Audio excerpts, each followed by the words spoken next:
আসসালামু আলাইকুম বন্ধুরা, this is rajbhog cooking channel. আজ আমি আপনাদের দেখাবো বেগুন ভর্তা রেসিপি। তো তার জন্য আমি কড়াইতে তেল গরম বসিয়েছিলাম, সেখানে আমি নিয়েছি তেলের মধ্যে আমি দিয়ে দিলাম 1 চিমটে হলুদ, কেননা বেগুনগুলো যখন আমি ফ্রাই করব, ফ্রাই করার পর যেন কোনো কালচেটে ভাব না আসে।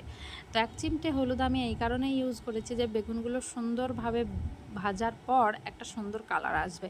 তো আমি কিন্তু বেগুনগুলোকে ধুয়ে ফ্রেশ করে কেটে রাখা বেগুনগুলোকে এবার তেলে ছেড়ে দিয়েছি। এগুলিকে এখন আমি একটা স্পুনের মাধ্যমে ভালো করে উল্টে পাল্টে বারবার ভেজে নেব। তো উল্টে পাল্টে ভাজার পর আমি বেগুনগুলোকে উঠিয়ে রাখবো। বেগুনগুলোকে আমি ততক্ষণ ভাজবো যতক্ষণ না এর কালারটা চেঞ্জ হয়ে আসে। তো আমি বেগুনগুলোকে ভালোভাবে লালচে বর্ণের করে ভেজে নেব এবং দুটো পিঠই সমানভাবে ভেজে নেব। তো দেখতেই পাচ্ছেন আমার বেগুনগুলো কত সুন্দর কালার হয়ে এসছে। এবার আমি বেগুনের উল্টো পিঠটাকেও কিছুটা সেঁক দিয়ে নেব, যাতে করে এর উল্টো পিঠটাও ভালোভাবে ভাজা ভাজা হয়ে আসে। তো আমি যখন তুলব তখন দেখতেই পাবেন বেগুনগুলো আমার কত সুন্দর ভাজা ভাজা হয়ে আসছে। উল্টো পিঠটা একবার খেয়াল করে দেখুন কতটা সুন্দর আমি ভেজেছি এটাকে। তো আমি কিন্তু বেশ সময় নিয়েই ভেজেছি, কোনো তাড়াহুড়ো করিনি, ধিমি আঁচে এগুলোকে আস্তে আস্তে ভেজে নিয়েছি। এবার আমি এগুলোকে প্যালেটে তুলে নিয়ে ওই একই কড়াইতে ধুয়ে ফ্রেশ করে রাখা টমেটো কুচিগুলিকেও ভেজে নেব। তো আমার টমেটো কুচিগুলি এবার তেলে আমি ভালোভাবে এপিট ওপিট ফ্রাই করে নেব। টমেটোগুলিকেও আমি ভালোভাবে ফ্রাই করে এগুলিকে উঠিয়ে রাখবো এবং টমেটোগুলিকে আমি কিছুক্ষণের জন্য ঠান্ডা হতে দেব, কেননা টমেটোর এই যে উপরের চামড়াগুলো এগুলো আমাকে ফেলে দিতে হবে। তো আমি ওই একই প্লেটে এবার টমেটোগুলিকে উঠিয়ে নিলাম। আমার টমেটোগুলোকে উঠিয়ে নেওয়া হয়ে গেলে ওই একই তেলে আমি দুটো কাঁচা লঙ্কা চেরা, 4টে রসুনের কোয়া, একটা শুকনো লঙ্কা ভেজে নেব। এগুলিকে আমি সময় নিয়ে ফ্রাই করব, কেননা রসুনটাকে সিদ্ধ হওয়া পর্যন্ত আমাকে ফ্রাই করতে হবে।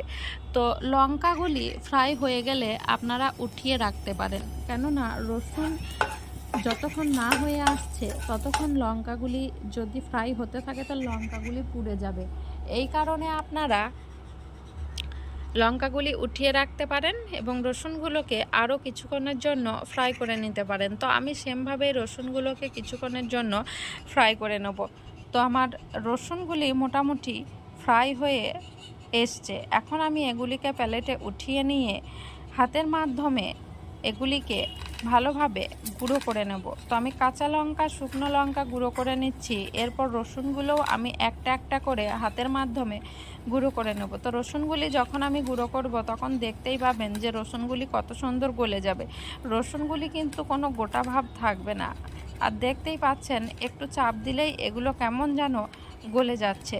তো এবার আমি এগুলিকে হাতের সাহায্যে ভালোভাবে সবকটা ইনগ্রেডিয়েন্টস ভালোভাবে মিশিয়ে নেব। আমার মিশিয়ে নেওয়া হয়ে গেলে এগুলির মধ্যে আমি ভেজে রাখা বেগুনগুলোকে দিয়ে দেবো। বেগুনগুলোকে আমি ভালোভাবে হাতের সাহায্যে চটকে চটকে মাখিয়ে নেব। তো আমার বেগুনগুলি যখন মাখিয়ে নেওয়া হয়ে যাবে তখন আমি টমেটোর উপরকার চামড়াগুলো খুলে ফেলে দিয়ে টমেটোগুলিকেও বেগুনের মধ্যেই ভালোভাবে মিশিয়ে নেব। তো আপনি দেখতেই পাচ্ছেন আপনারা যে আমি টমেটোর খোসাটাকে কিভাবে ফেলে দিচ্ছি, কেননা টমেটোর এই খোসাটা সহজে গলতে চায় না, আর ভর্তা খাওয়ার সময় এটা মুখে পড়লে খারাপ লাগবে। তাই আমি টমেটোর এই যে জামাগুলো এগুলোকে আমি খুলে ফেলে দিচ্ছি। এবার আমি টমেটোগুলোকে বেগুনের সাথে ভালোভাবে মিশিয়ে নেব। তো আমার মিশিয়ে নেওয়া হয়ে গেলে আমি এর মধ্যে দিয়ে দেব গোল গোল করে কেটে রাখা পেঁয়াজ কুচি, এবং পেঁয়াজ কুচিগুলিকে মেশানো হয়ে গেলে আমি এতে দিয়ে দেব কিছু লঙ্কার কুচি।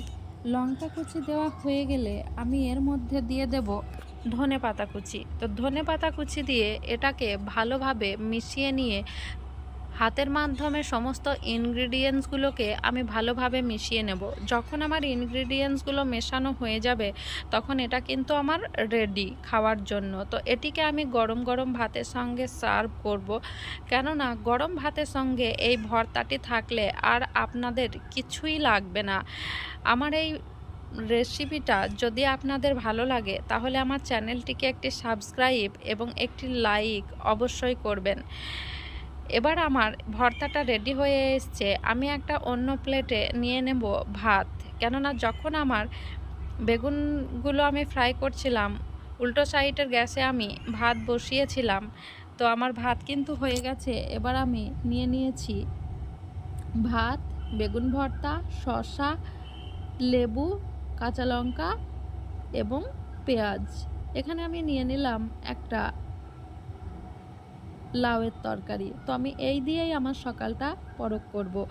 আমার রেসিপিটা দেখার জন্য ধন্যবাদ।